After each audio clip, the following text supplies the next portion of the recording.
Oi, gente, tudo bom com vocês? E hoje a gente vai falar um pouquinho sobre o livro Tudo que a gente sempre quis, da Emily Giffin. Vamos lá?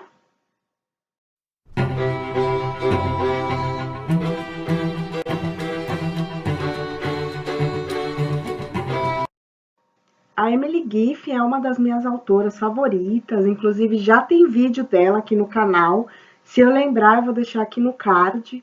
E esse livro eu li graças à minha irmã, né? A minha irmã comprou aí alguns livros e sabendo o quanto eu gosto da autora, ela me deixou ler o livro primeiro, então eu agradeço aí a Jéssica, né, minha irmã. E esse livro ele foi publicado ano passado, né? Tudo que a gente sempre quis, da Emily Giffin, pela editora Arqueiro, tá? Publicado em 2019 e ele tem 304 páginas. Ele é considerado uma ficção americana. E aí eu vou contar um pouquinho dos personagens primeiro, tá? E aí depois eu falo da história e aí no final as minhas impressões sobre o livro. Antes de começar, eu queria falar que eu gosto muito, e eu não sei se vocês são assim também, quando autores que eu gosto indicam, recomendo outro autor que eu gosto. Então aqui a gente tem, né, uma indicação da Christine Hanna, que também tem vídeo dela aqui no canal, também é uma autora querida minha. E a gente tem aqui uma indicação do Harlan Coben, que é outro autor que eu gosto bastante, já li várias coisas. Então eu fico muito feliz, né, com parece que a gente está aí falando do mesmo núcleo de autores. Então, essa história ela se passa cerca de 10 anos atrás, né? A gente só entende isso lá no final do livro, né, que vem para os dias atuais. Ele é contado sobre o ponto de vista de três protagonistas, tá? Divididos por capítulos, né, cada um com o seu em separado, e é em primeira pessoa. E a gente vai ter a Nina Broning, que é uma mãe, uma esposa dedicada, né? A gente vai conhecer a história dela, né? Mas a princípio o que a gente sabe é que ela mora em Nashville, nos Estados Unidos. É uma cidade muito elitizada, né? Ali dos Estados Unidos. E aí ela é casada com o Kirk. O Kirk fez fortuna, né? Vendendo tecnologia. E ele tem uma empresa de tecnologia e ele conseguiu ganhar muito dinheiro rapidamente dessa forma. Então a Nina tem ali uma mudança de padrão de vida muito grande. Quando a gente conhece a história dela, ela já está nesse momento de muito luxo, de muito conforto, com uma vida muito estável, sem se preocupar com dinheiro, com quanto custa cada coisa. E aí eles têm um filho adolescente, o Finch, né, que é um garoto mimado que sempre teve tudo que quis. Aí o nosso segundo protagonista é o Tom Volpe. O Tom Volpe, ele é um pai solo, né? Ele tem muitas tarefas assim para dar conta de sustentar sua filha. Então ele se divide entre a profissão de marceneiro e de motorista de aplicativo, Uber, né? Que é até citado mesmo. Então ele tem sua marcenaria, ele constrói coisas, ele conserta coisas e à noite ele dirige como Uber para aumentar a renda da família. E aí a gente tem a terceira protagonista, que é a Lilan Volpe. A, eu não sei se é Lila ou Laila, né? É L-Y-L-A.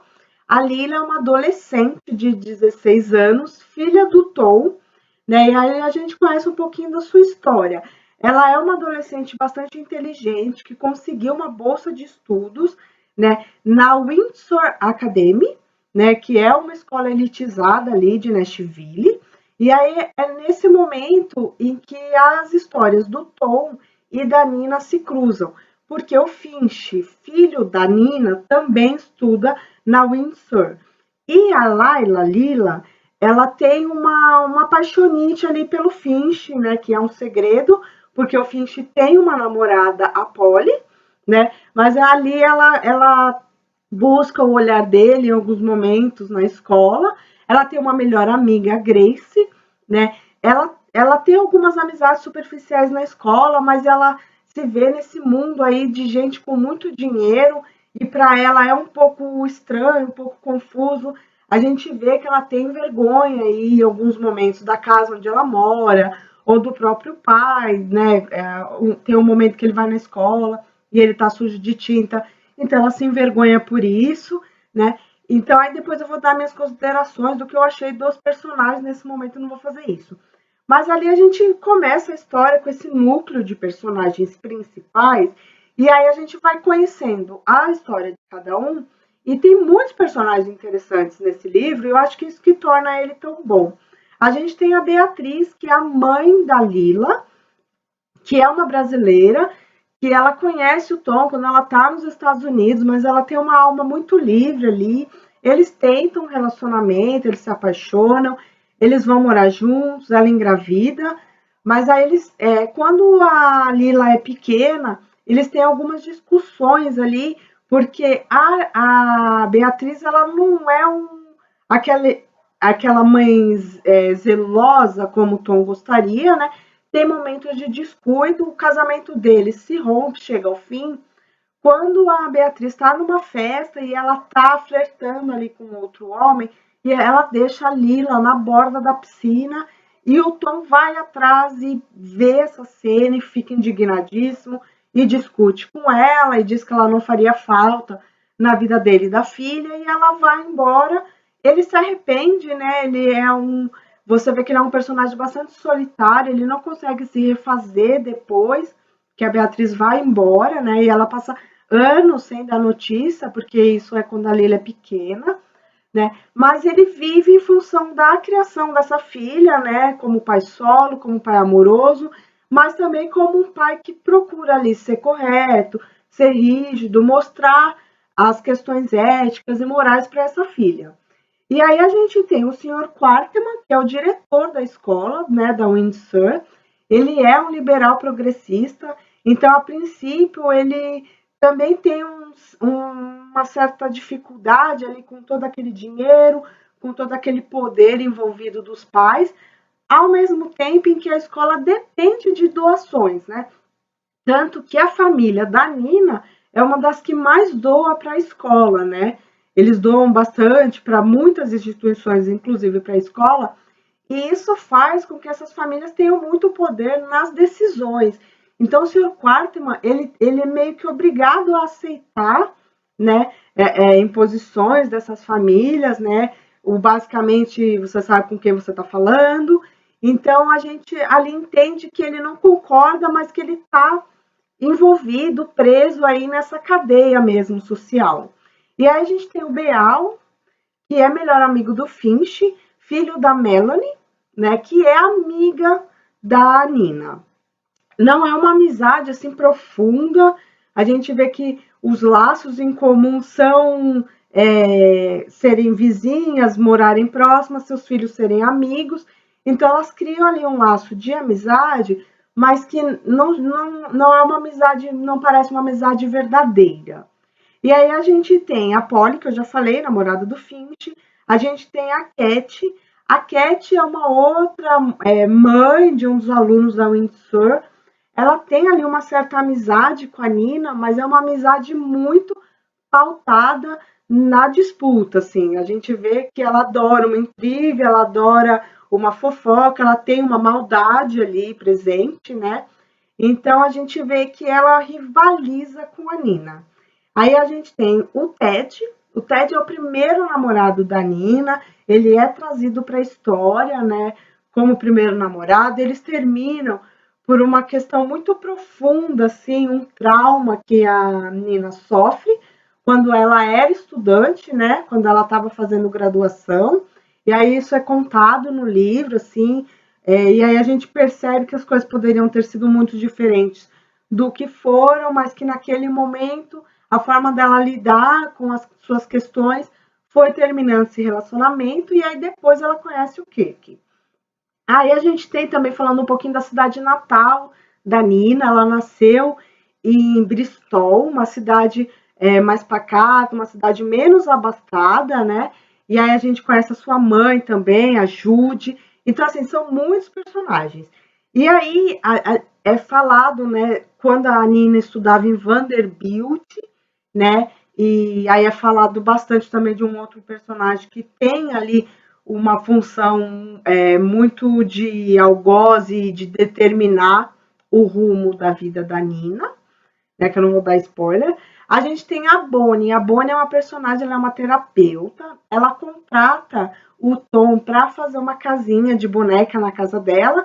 E aí ela não tem muito como pagar e ela começa a fazer sessões de terapia com ele. O que eu achei muito legal ser trazido para a história, né?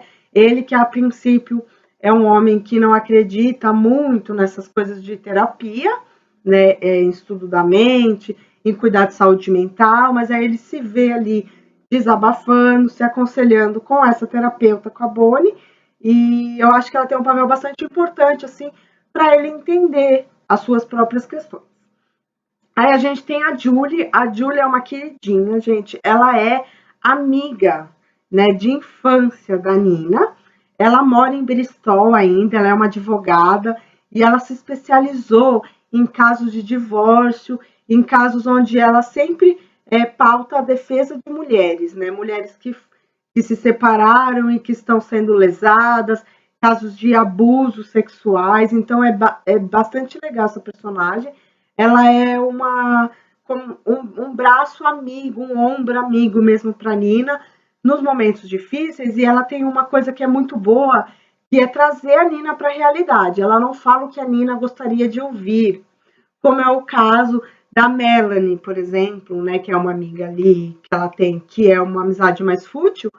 A Julie não, a Julie tem uma amizade sincera, um querer bem a Nina sincero, e que ela joga na cara da Nina algumas verdades que para a Nina é difícil assimilar, mas que ela entende isso e respeita muito a Julie por isso, né? Por ela falar, olha, eu acho que ele tá errado, eu acho que você tá errado, eu acho que, enfim, ela dá muitos conselhos assim que vai na contramão do que talvez a Nina gostaria de ouvir, e isso é importante, né? Isso que é destacado. E aí, falando, já falei um pouquinho assim dos personagens, o pai da Nina também é citado, mas eu não me lembro o nome dele, não lembro se chega a ser dito, né? Mas ele é citado na viagem que ela faz de volta para a cidade de Natal, ali no momento de conturbação da vida dela, onde ela está se decidindo o que vai fazer. Mas a história basicamente começa com a Nina e o Kirk numa festa de gala, uma ação beneficente, né? Eles estão lá para ganhar um prêmio pelas suas boas ações, pelas suas doações financeiras, né? E aí a gente já entende logo de começo, assim, que o Kirk é um homem que só pensa em dinheiro, em ganância. Para ele, a filantropia é doar dinheiro para as instituições, e isso já torna ele um bom homem, um exemplo de homem correto, de cidadão exemplar. Eu ia falar cidadão de bem, mas enfim, isso não é tratado no livro, mas assim, de cidadão exemplar mesmo, de modelo, né? Então a gente vê que é um homem que enriqueceu muito rápido e que já não tem qualquer. Ao longo da história, a gente vai percebendo que não tem qualquer resquício ali de ética, de moralidade nele, né? E isso tudo é passado para o Finch, e a Nina descobre, assim, como a vida dela, que ao mesmo tempo, assim, se você olha de fora, você pode achar que é uma vida perfeita, uma vida invejável, mas quando ela está nessa festa beneficente, né, ai, não vou lembrar o nome, a Cat faz uma fofoca para ela no banheiro dizendo que o Finch postou uma foto, na verdade ele não postou, ele enviou para alguns amigos uma foto de uma menina desacordada, bêbada, e ele faz uma piada racista com ela, que na verdade é xenofóbica, né? Ela tá com eles, depois a gente descobre que eles estavam jogando Uno, e aí ela tá com uma carta na mão que é o verde, né? A carta verde. E aí ele fala, finalmente, conseguiu seu green card. E aí a Nina fica muito chocada com o seu próprio filho, né? Tendo uma atitude, tanto na questão da divulgação de imagens de menores de idades vulneráveis, né? Ela não sabe o que aconteceu, ela não sabe se foi algo além, pior do que isso, né? Se houve algum abuso ali, algum estupro. E além de tudo isso, a piada racista, que para ela é muito chocante naquele momento. E aí ela vai até o filho diz: Não, não tive intenção, foi só uma piada, foi só uma brincadeira. O Kirk apoia o filho nesse momento, e aí eles são chamados na escola, né, pelo diretor, o Sr. Quarterman, e aí a gente descobre que essa menina é a Lila, né? A menina desacordada. O Tom é chamado pela amiga dela, né? Pela Grace. Fala, olha, senhor Tom, a Grace tá aqui, a Lila tá aqui em casa, mas ela bebeu um pouco, ela tá desacordada, o senhor pode vir buscá-la? Ele vai buscar sua filha, a leva para casa e ele tenta entender o que aconteceu. E ali ele invade a privacidade dela, pegando o celular dela, e aí ele descobre a foto. E ele espera até o dia seguinte para conversar com ela. Ao mesmo tempo, ele é muito irritado com a atitude dela, porque ela tinha dito que ia estudar na casa da Grace, então ela não tinha falado da festa. Ele também proíbe ela de beber, ela é uma menor de idade, tem 16 anos. A Beatriz tem problemas com álcool, né? A mãe dela tem ali uma questão do alcoolismo presente, então ele tem muito medo que a filha geneticamente desenvolva também, né, problemas, dependências químicas.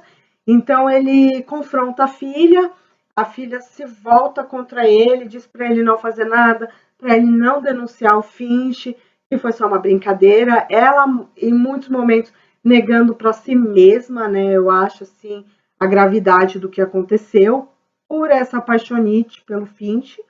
Aí eles são chamados à escola, o diretor diz que vai fazer uma investigação, e aí o Kirk, como já era bastante esperado, procura o Tom para suborná-lo, né?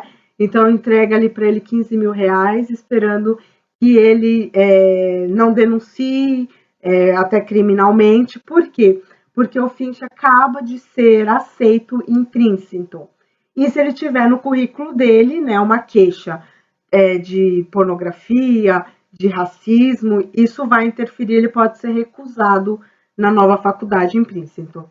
E aí a gente tem todo o desenrolar dessa história, desses três pontos de vista, né, da Lila, do Tom e da Nina, e assim, o Tom, para mim, assim, eu senti uma empatia profunda com ele, assim, uma vontade de acolhimento mesmo desse pai, que está tentando acertar a todo momento, mas que a gente também percebe que ele carrega com ele um ódio à classe alta que ele consegue, naquele momento, colocar para fora, né? Então ele descarrega ali no Kirk, no Finch, na Nina, todo o seu ódio ali represado às classes altas, às elites, por questões do passado, né?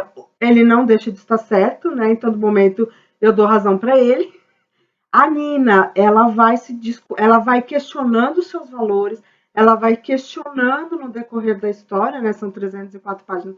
Ela vai questionando como foi que o próprio filho dela, o Finch, que até então ela achava que vinha recebendo uma boa educação, mas aí a gente tem essa reflexão mesmo do que é uma boa educação, e aí ela percebe que ela fez muitas concessões ao longo dos últimos anos para não brigar com o Kirk, e que o Finch é um espelho do pai, assim, né? A forma como ele enxerga as pessoas, a forma como ele se enxerga como um ser superior, né? Onde piadas racistas, né? O racismo até chamado recreativo, né, que eu já falei disso aqui no canal, o quanto isso para ele não tem importância nenhuma, né, o quanto ele expor uma menina menor de idade, desacordada, bêbada, e aí depois a gente descobre que é um pouco pior, que é bastante pior que isso.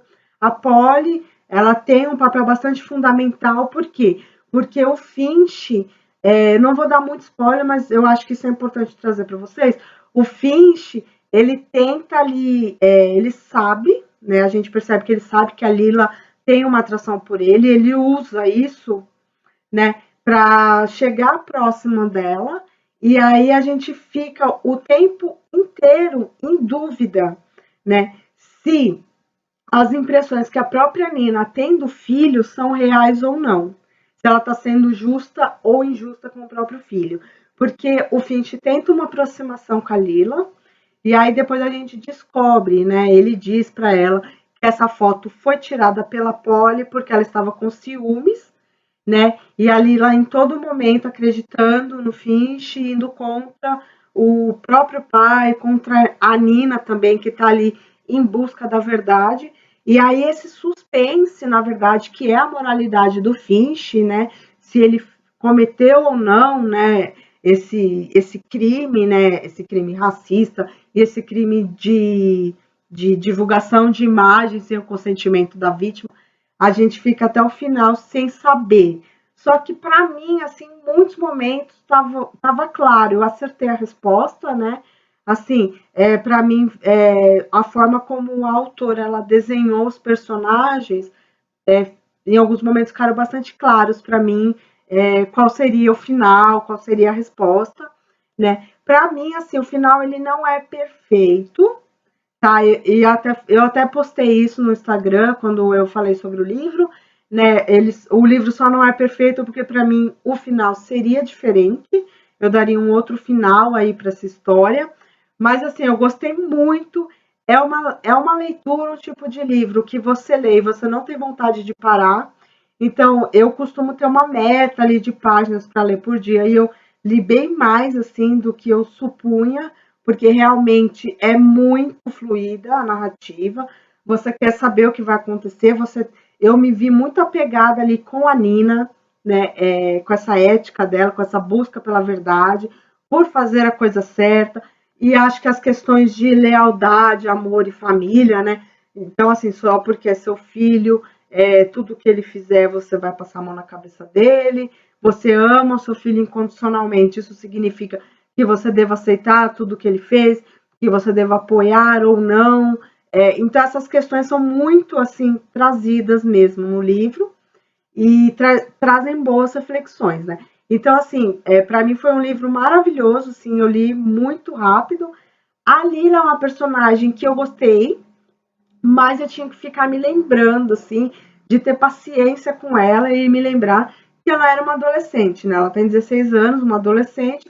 Então, assim, eu consegui entender muitíssimo claro e limpo o papel do Tom, o papel da Nina, mas eu também entendia que a Lila não conseguia enxergar dessa forma, porque ela tem ali 16 anos, né? Ela tá vivendo ali sua adolescência, uma das suas primeiras paixonites pelo Finch, então não cobrar dela essa maturidade que não seria possível com a idade que ela tem. Então, assim, tive paciência com a personagem, né? Mas, assim, os personagens que eu realmente gostei foram Tom e foram a Nina.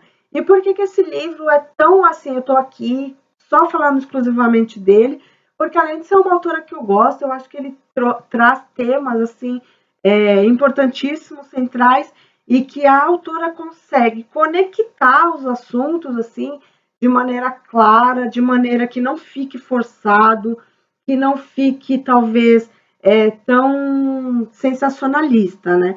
Então, a gente vai ter aí elitismo, racismo, xenofobia, machismo, bullying, assédio sexual, pornografia, corrupção, maternidade, alienação parental, lealdade, traição, tem uma traição aí de relacionamento no decorrer da história.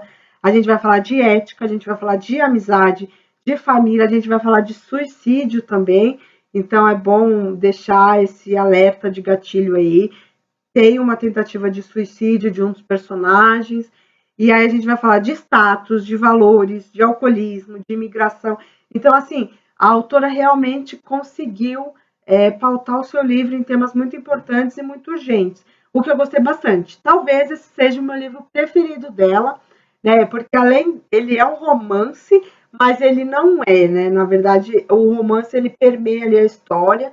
Em alguns momentos você acha que os personagens vão ficar juntos, mas você não sabe, assim, fica até o final essa expectativa, mas ele vai muito além do romance, né? Então gostei muito e indico muito a leitura para vocês, tá bom? Tudo que a gente sempre quis da Emily Giff.